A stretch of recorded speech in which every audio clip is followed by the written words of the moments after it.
This is my 142nd video on my work with OO gauge. See part 1 of this series for my reasons for getting into OO gauge when I already had a lot invested in working in N gauge and I didn't really have space available for a large, fully operational OO gauge layout. Also see my lengthy series on my N gauge railway modelling for smaller and more complex scenery and smaller scale trains running. This part is about a couple of loco models that I picked up recently, fixed up one way and another, and got onto the tracks. A Lima LMS diesel shunter that I bought by mistake, more on that in a bit, and a kit-built model of an ex-Midland Deeley Flatiron tank loco that I bought locally, finished as a BR engine, and rebadged and renumbered as LMS.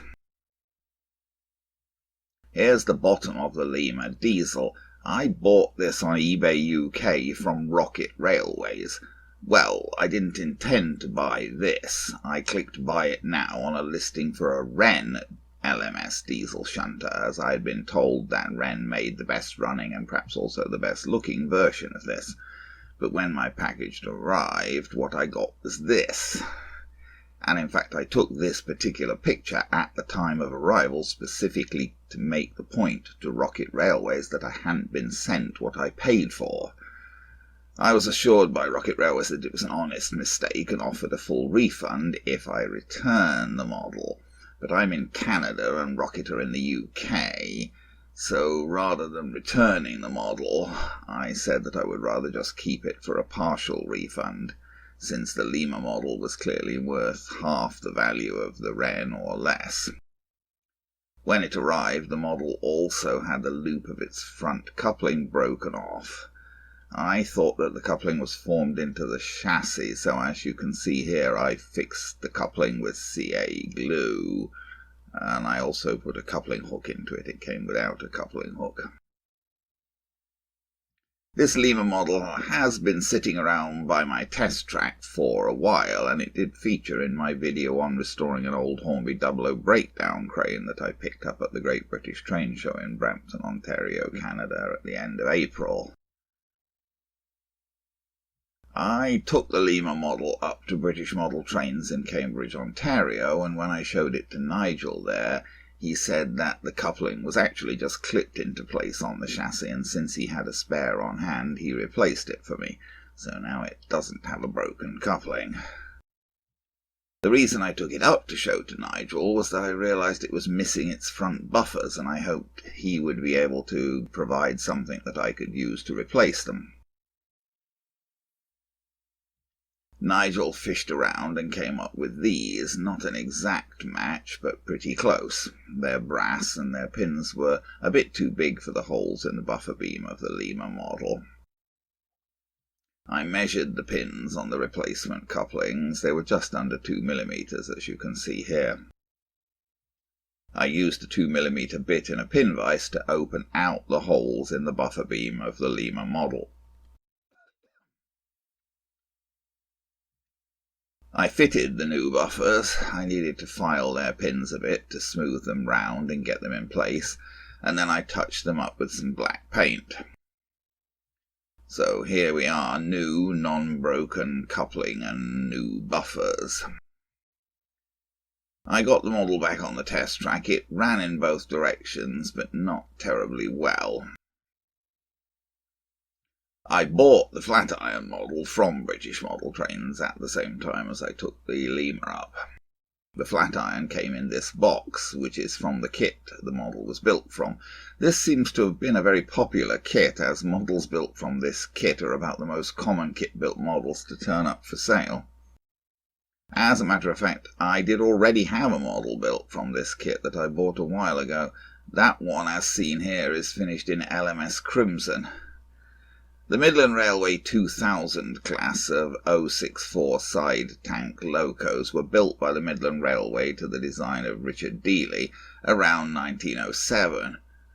40 were built, and they were all rebuilt in the 1920s with Belpaire fireboxes and superheaters. They were known as flat irons or hole-in-the-wall tanks because of their distinctive shape. They were intended for passenger work, but proved rather unstable at speed and somewhat prone to derailing.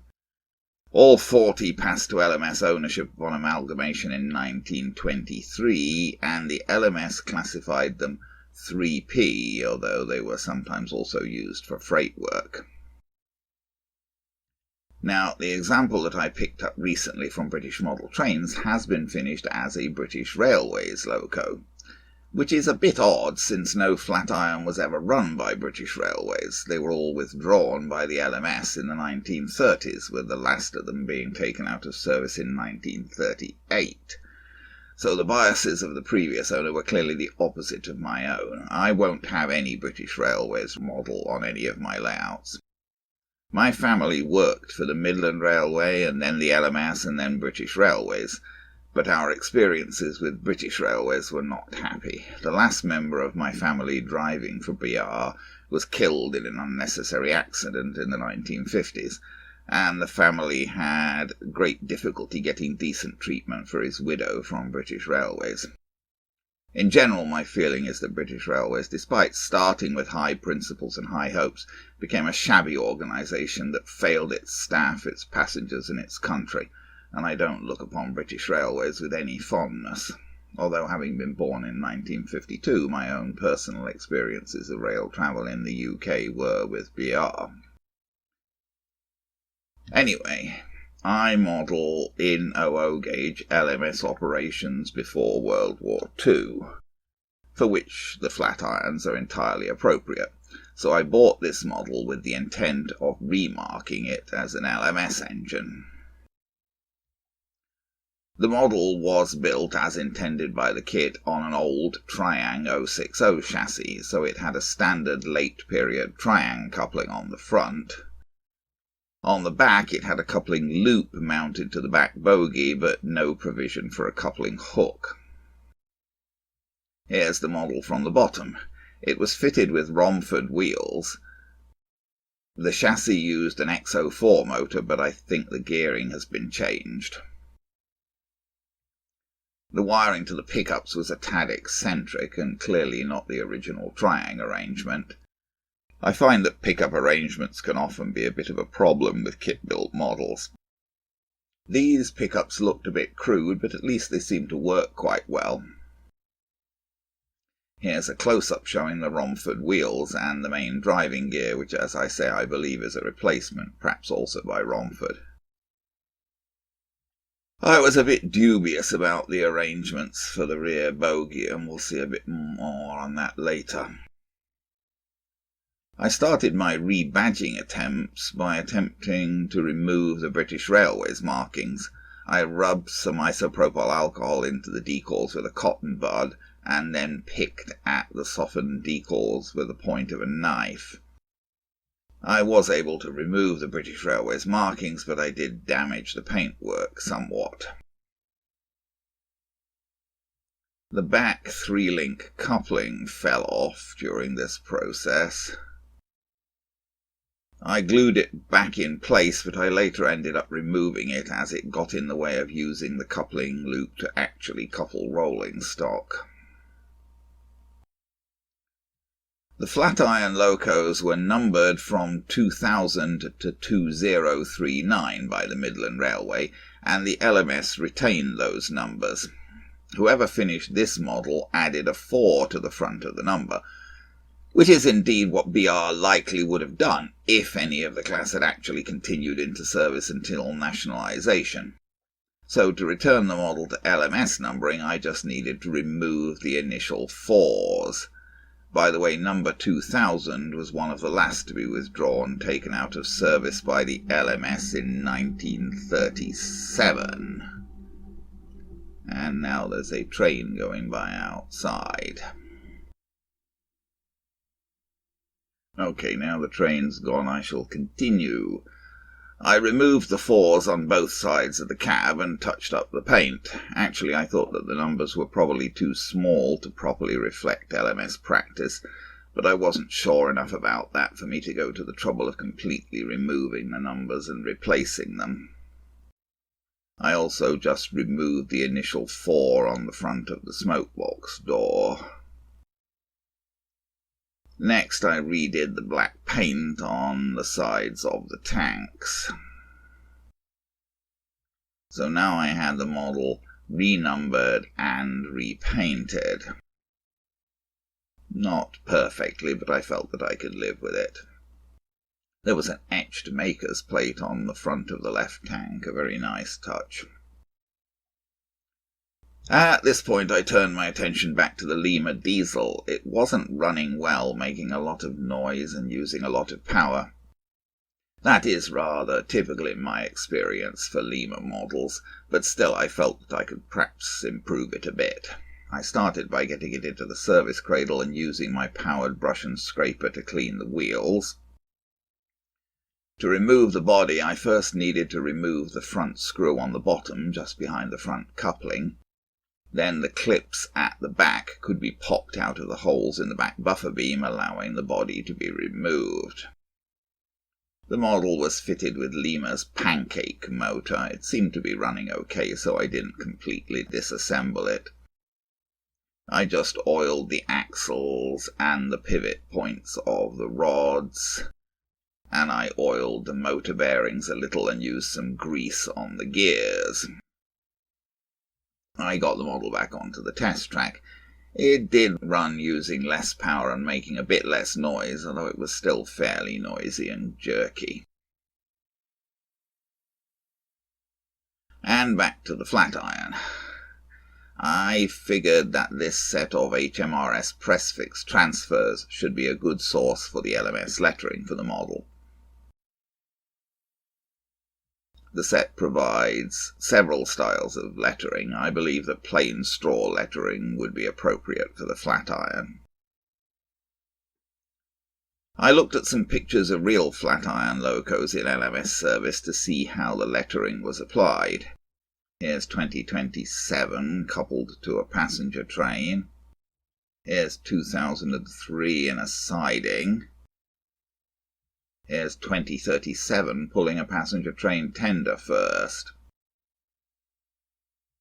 It appeared that in all cases fairly large LMS letters were used, apparently with no bordering, and the letters were applied with the frontmost just behind the front of the firebox and the rearmost just in front of the cab window cutout. It seemed to me that the LMS letters were spaced about right as they came on the HMRS sheet, so I cut out all 3 letters for a single application rather than doing it one letter at a time. I peeled off the HMRS lettering with the backing and applied it to the model in what seemed to me about the right position. I thought that looked about right, although I do think the numbers should actually be bigger. Here's the other side after decalling. I put some masking tape over the wheels as I wanted to spray fixative on the sides of the body and I didn't want to get it on the mechanism. I touched up the top of the chimney with black paint as the white metal was showing there rather obviously. I sprayed both sides of the model with clear matte acrylic fixative, mainly to protect the decals. So here's the model at the conclusion of my refinishing. I got the Flatiron onto my Hornby layout for some running. But I initially found that I couldn't get anything to couple to it, as it had no rear coupling hook and its rear coupling loop sat very low. I did manage to couple coaches to it after I took it back to the bench, removed the rear bogie and bent the bar to which the back coupling loop was mounted to raise the level of that loop. I also ran the Lima diesel in a bit in hopes that might make it run a bit more smoothly. So now for some video of my running attempts. So let me see if I can just shoot a bit of running video of these things. It's a bit tricky because I've only got 2 hands, so it's a bit hard to do anything at all complicated while operating the camera. But I was going to see if I can do a little bit of shunting with this diesel shunter and these wagons. So we'll take him up there a bit and we'll stop him there. Now I guess I'll have to put the controller down and I'm going to change the point, and I'm going to change that point as well, and I suppose, being nice, I should try and change the signal. It's easier said than done. Considerably easier said than done. It doesn't want to change. I'm trying to change the signal and it doesn't want to change. Oh, and this one, if we were really being accurate with the signals, this signal should also change. Because if we're going to try and back up into there, those two signals should allow us to do so. If we're being fussy. Now let's, am I picking up the right controller? It's a bit ambitious expecting to be able to do this, so yes, I think the shunter's just got stuck on the point. Oh dear, yes, but he's not very keen on going... Oh, blimey. Okay. No, I cannot get him to go across the point. He won't. He won't go across the point, basically. Nope. Maybe because the point. Oh, he's also partially derailed. See, this is why I don't do this sort of thing on camera much, because it doesn't work generally.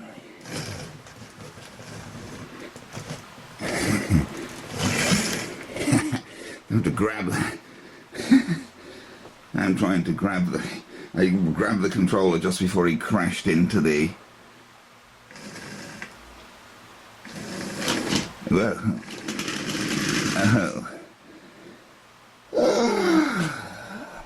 So he's not coupled up properly, and this dipole van is derailed anyway, as they're rather prone to doing. Where are we? Oh, now the phone's ringing.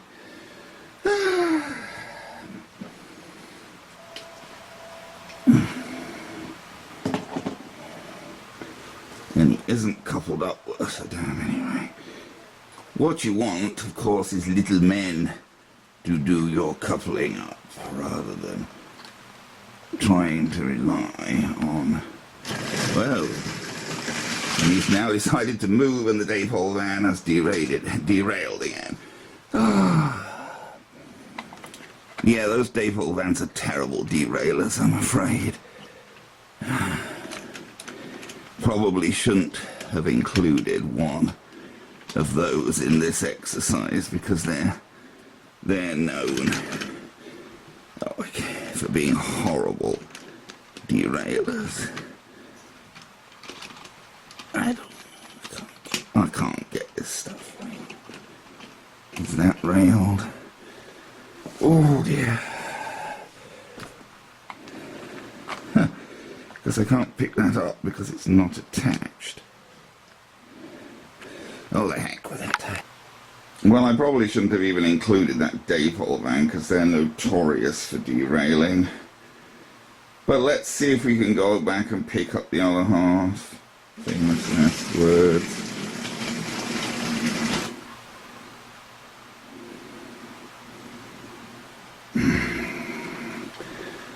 You don't really have enough hands to do this stuff. Okay, that's coupled.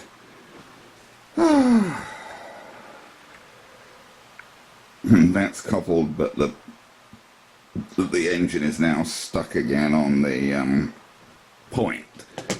He doesn't pick up very well. I cleaned his wheels, but there he goes.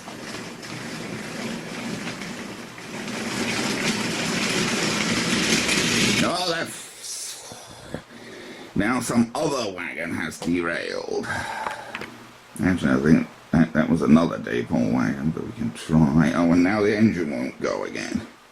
Nope, it won't go. So it's questionable whether the wagons are railed and the engine won't go. While I'm here, I will at least reset the points. And we'll poke the engine. Ooh, now he's going way too fast. Whoa. Oh, and we've got another derailed wagon again. I don't know. Okay, we'll try one more time. Well, the problem is this Default Shunter's a rather jerky runner at the best of times, and these wagons keep derailing.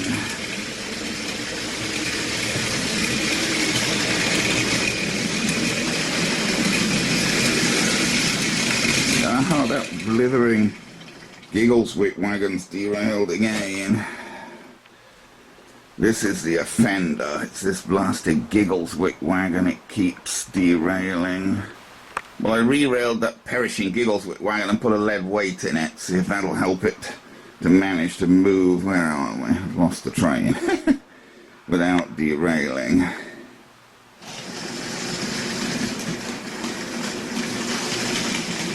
I don't know. I really don't. Yeah, so between not much of a success, really, between the tendency of the Shunter to be a rather jerky runner and the tendency of the wagons to derail all the time.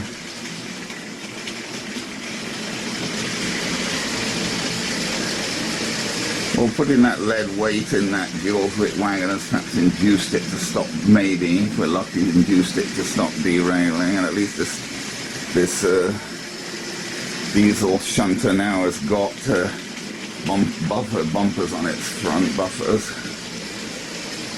Is that Giggleswick wagon still railed? Yes, I think so. So there you go. Not surprisingly, the shunting was pretty much a total failure because everything kept getting stuck and derailing. But once he's railed up, I can actually get him to run a freight train round. Not that I would really use him for that much. I mean, really what he should be used for is shunting, but he's a very jerky runner, so he's not really terribly suitable for shunting, because you want, you know, something that runs nice and smoothly for shunting, and I cannot say that he does that. Ah, well, what can you do?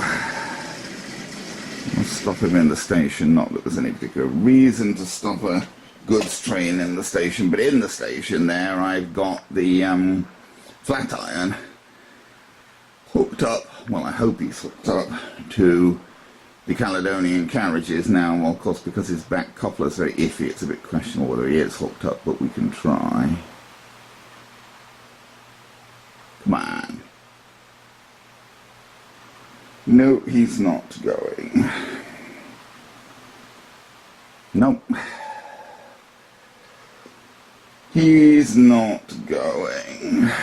I don't know why not. He was going when I pulled him in there, but he's paying no attention now. He's not responding to power. Ow! The only thing I can do, well, I can shut down the camera, or I can resort to the poking stick. The poking stick. Whoa. No. Blimey. That took quite a poke. Because I ain't got all the power on. It's lock controller.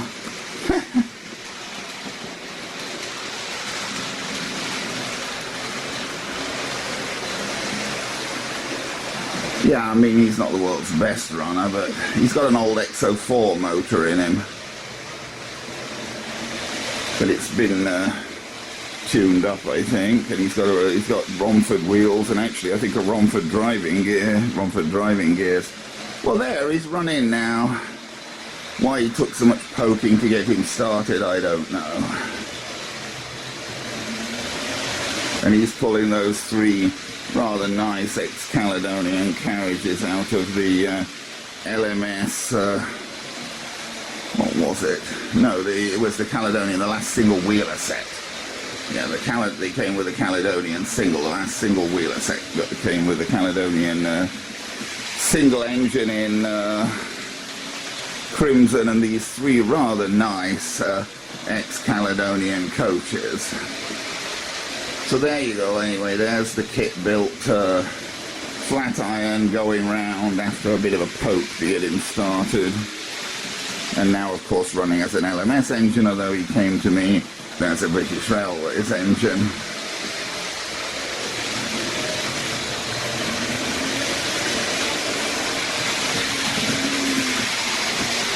Yeah, I'm just going to try and stop him where you can see him there. So that's it, more or less. Okay, I want these wagons back in the siding, so I'm going to push my luck, famous last work, and see if I can actually shunt them in.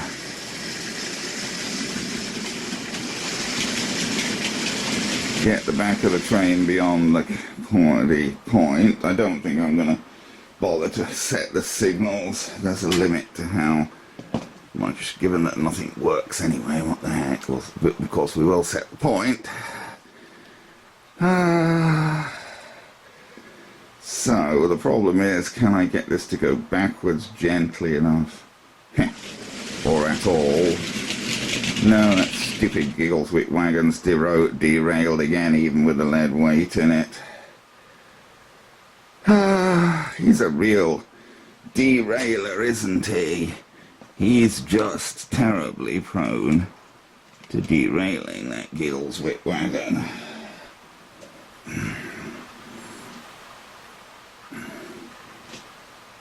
No, and now the engine's disarmed. So the bottom line is this diesel, LMS diesel, or this Lima diesel shunter is pretty useless for shunting. It's just too jerky a runner and its couplings are not good enough. It'll rocket around the track, I mean, I can do that, but it runs okay on its own. But as a shunter, it's basically useless. Because it's just too jerky. I mean, it's not at all a good slow runner. You don't have good control over it. It tends to stick on the points if you take it across them slowly. So it's just basically, it runs, now it works, but for what it's meant to be as a shunter, it's essentially useless.